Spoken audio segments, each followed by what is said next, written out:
बैल अपना आराम से चल रहा है और यहाँ से पूरा बिजली बन रहा है। 210-20 वोल्टेज स्थिर है। पूरे वर्ल्ड में केवल 500-700 आरपीएम किसी भी एनिमल से लिया गया, लेकिन हम लोगों ने उस गियर बॉक्स के माध्यम से 1500 आरपीएम को अचीव किया। ये हम और हमारी इंजीनियरिंग की टीम ने ये पूरे डिज़ाइन को हम लोगों ने कॉन्सेप्ट किया। 2 बैल दिन भर में आपका 1 एकड़ खेत सींच देंगे। 4 चक्की और 1 कोल्हू, ये पूरा हमारे ये जो यहाँ बिजली बन रही है हाइब्रिड सोलर एंड बुल से, उससे हम चला रहे हैं। 10 साल से हम लोग लगातार अपनी ही बिजली, अपना ही सब कुछ उपयोग करते हैं। जो छुट्टा बैल और सांड किसानों के लिए सरदर्द बन चुके हैं, उनसे अपनी फसल बचाने के लिए किसानों को तमाम मशक्कत करनी पड़ती है। अब उन्हीं का इस्तेमाल करके एक व्यक्ति जो है वो बिजली उत्पादन कर रहा है, वो भी सोलर से भी सस्ती दर पर।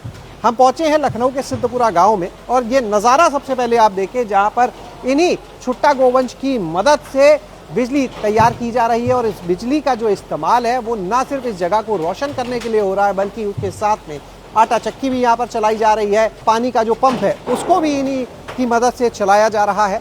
और अब हम आपको मिलवाने जा रहे हैं उस शख्स से जिसने ये पूरा मॉडल तैयार किया है। पेशे से कोई इंजीनियर नहीं है, बल्कि पुलिस विभाग के एक अधिकारी रह चुके हैं, डीएसपी रह चुके हैं, शैलेंद्र सिंह जी, जो हमारे साथ में है। तो सर, क्या है ये मॉडल? हम चाहेंगे हमारे दर्शकों को आप बताएं कैसे ये गोवंश से बिजली तैयार हो रही है। देखिए, ये मॉडल ग्रेविटी एंड फ्लाईव्हील दोनों चीज़ का उपयोग हो रहा है।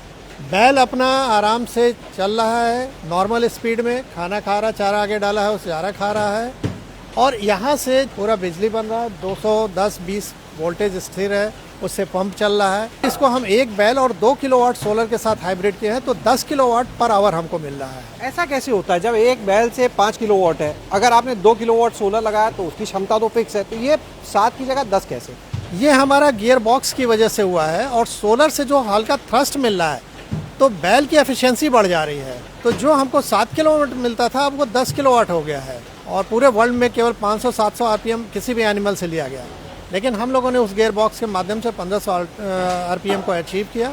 उससे अल्टरनेटर चल जाता है। आप पानी का जो पंप होता है, डीजल पंप, वो भी सब 1200 से 1500 आरपीएम चलता है। यहाँ जब हम पूरा सेटअप चलाते हैं तो 1 बैल इस पे चल रहा है फ्लाई व्हील पे, 2 बैल नॉर्मल कंडीशन में चल रहे हैं जो घूमते हैं गोल गोल, और ऊपर हमारा 4 किलोवाट का सोलर टोटल है। और 4 किलोवाट और 3 बैल से लेकर हम यहाँ 30 से 32-35 किलोवाट तक का लोड लेते हैं, यानी हमारी जनरेशन यहाँ कम से कम 45 से 50 किलोवाट हो रही है। ये पूरा डिज़ाइन खुद किया आपने? बिल्कुल, ये हम और हमारी इंजीनियरिंग की टीम ने ये पूरे डिज़ाइन को हम लोगों ने कॉन्सेप्ट किया। सब कुछ हम लोगों ने स्वयं बनाया है और अपनी ही वेल्डिंग मशीन से ये सब करके हम लोगों ने बनाया है। मीटर में एक बार अपने दर्शकों को दिखाएं कितना यहाँ पर बिजली उत्पादन हो रहा है। 220 से 40 तक के बीच में आपका जा रहा है। यहाँ पे आप देख सकते हैं ये पानी का पंप जी पूरा चल। अब ये देखिए 3-3 एचपी के ये पंप हैं। 8 किलोवाट यहाँ हमको लोड मिल रहा है। और इसके साथ साथ हमने जब बैल का और ये जो चल रहे हैं, इनसे हमने ये पावर एनहांसर मशीन बनाई है। तो इस पर पानी जब हम गिराते हैं नीचे से उठा के, 1 बैल 60 फीट तक पानी उठा लेता है। 60 फीट से 200 फीट तक हमारे 2 बैल, और 200 से 500-600 फीट तक तो 4 बैल पानी सीधे पंप से निकाल लेते हैं। जो हम लोगों ने बनाया पंप, उसको पेटेंट भी कराया है। तो हमारा, अगर जिसको किसान को ज़रूरत नहीं है बिजली की, मान लीजिए उसके पास पर्याप्त गांव में सरकार ने दिया है, बिजली आ रही है, तो पानी उसकी जो लाइफ लाइन होती है कृषि के सिंचाई के लिए, जो अभी पंपिंग सेट यूज़ करता है वो, तो पंपिंग सेट में 1000 रुपये से लेकर 1500 रुपये तक 1 एकड़ का खर्च आता है। लेकिन ये बैल, 2 बैल दिन भर में आपका 1 एकड़ खेत सींच देंगे, और इनका खर्च खिलाने का कितना आया? 150 रुपया, 300 रुपया। जहाँ 1000-1500 था वो 300 रुपये में, यानी 1/4 1/5 में है, ये आप अपना सिंचाई कर लेंगे। तो अभी देखिए हम आ गए हैं जहाँ पर ये चक्की चल रही है, और ये चक्की भी उसी ऊर्जा से चल रही है जिसे ये बैल यहाँ पर तैयार कर रहे हैं। शैलेंद्र जी, मक्का इस समय मक्के का आटा तैयार कर रहे हैं। बिल्कुल, ये देखिए 4 चक्की और 1 कोल्हू, ये पूरा हमारे ये जो यहाँ बिजली बन रही है हाइब्रिड सोलर एंड बुल से, उससे हम चला रहे हैं। और हमारे ही गौशाला में गौ माता जी लोगों का ये दलिया बन रहा है, ये दिया जाता है, उनको खिलाया जाता है। और लो आरपीएम का है, आप देख रहे हैं। तो लो आरपीएम का इसमें न्यूट्रिशनल वैल्यू इसकी इंटैक्ट रहती है, हाई आरपीएम में ख़त्म हो जाती है। तो इसकी डिमांड डबल रेट पे है लो आरपीएम का। आजकल तो कोई कोल्ड प्रेस की डिमांड करता है, लो आरपीएम वही जो है। कोल्ड प्रेस देखिए यही सब है, लकड़ी का वो सब कुछ है। ये तेल जो है ये नॉर्मल तेल मतलब 200 सवा 200 में मिलता है, ये तेल 400 से 500 रुपए लोग इसको मांगते हैं। तो एक बार फिर से हम वहीं पे आ चुके हैं जहाँ पर ये बैल की मदद से बिजली तैयार हो रही थी। सर एक चीज़ ये बताएं, जैसे बैल है लगातार ये चल रहा है, थक भी जाएगा?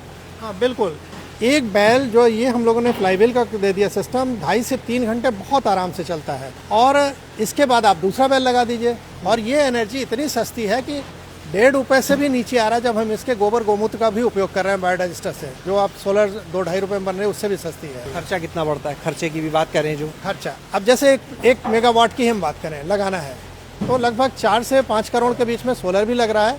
उसमें 5 एकड़ लगता है एरिया, और हम लोग 1 एकड़ में ही 5 करोड़ में लगा दे रहे हैं। तो खर्च आपका बहुत ही कम, मतलब उतना ही है, लेकिन जगह 1/5 हो गई।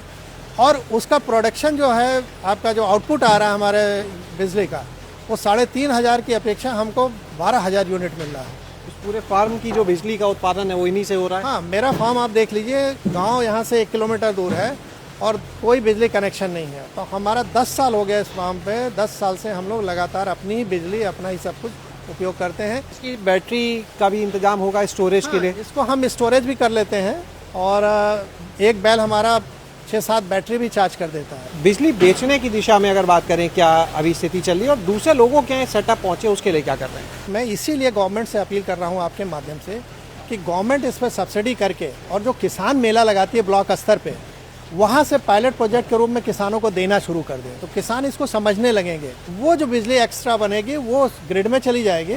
जितना उसने यूज़ किया वो तो उसका अपना खपत हो गया, और जो बचा वो उसका प्रॉफिट हो गया। तो जो गवर्नमेंट की पीक आवर में क्राइसिस होती है बिजली की, वो भी दूर होगी। और जो लोग नारा दे रहे हैं कि किसान अन्नदाता नहीं ऊर्जा दाता, तो रियली ऊर्जा दाता इस तरह से होगा। एक सवाल ये भी है कि ये जो गोवंश बंधे हुए हैं, ये आपके यहाँ के ही हैं या ये सड़क वाले ही हैं? नहीं, हमारे गोवंश बहुत तगड़े हैं। हमने केवल उन गोवंशों का उपयोग किया जो वाकई में बाहर घूम रहे थे, ताकि ये विश्वास हो सके कि जो हमारे निराश्रित गोवंश हैं, बैल और सांड घूम रहे हैं, उनसे उपयोग होता है। इसका खर्चा खुद उठाने में सक्षम है। खुद 300-400 रुपये जो खुद कमा रहा है, तो मिनिमम 100 रुपये बचत खा के आपको किसान को देगा। बहुत बहुत धन्यवाद सर इस महत्वपूर्ण जानकारी के लिए। तो आपने देखा यहाँ पर इस पूरे मॉडल को आज कि किस तरह से जो निराश्रित गोवंश है उसकी मदद से बिजली तैयार की जा रही है, और कितनी सस्ती बिजली, और उसी बिजली से चल रही है। आटा चक्की, कोल्हू भी यहाँ पर चल रहा है, और ये बताया जा रहा है कि वो गोवंश जो है, जिसे छुट्टा जानवर भी कहा जाता है, वो ना सिर्फ अपना बल्कि आपका भी खर्चा उठा सकता है। शैलेश अरोरा, गांव जंक्शन। गांव जंक्शन को सभी सोशल मीडिया प्लेटफॉर्म्स पर फॉलो करें। व्हाट्सएप चैनल और जीमेल आईडी पर भी संपर्क साध सकते हैं।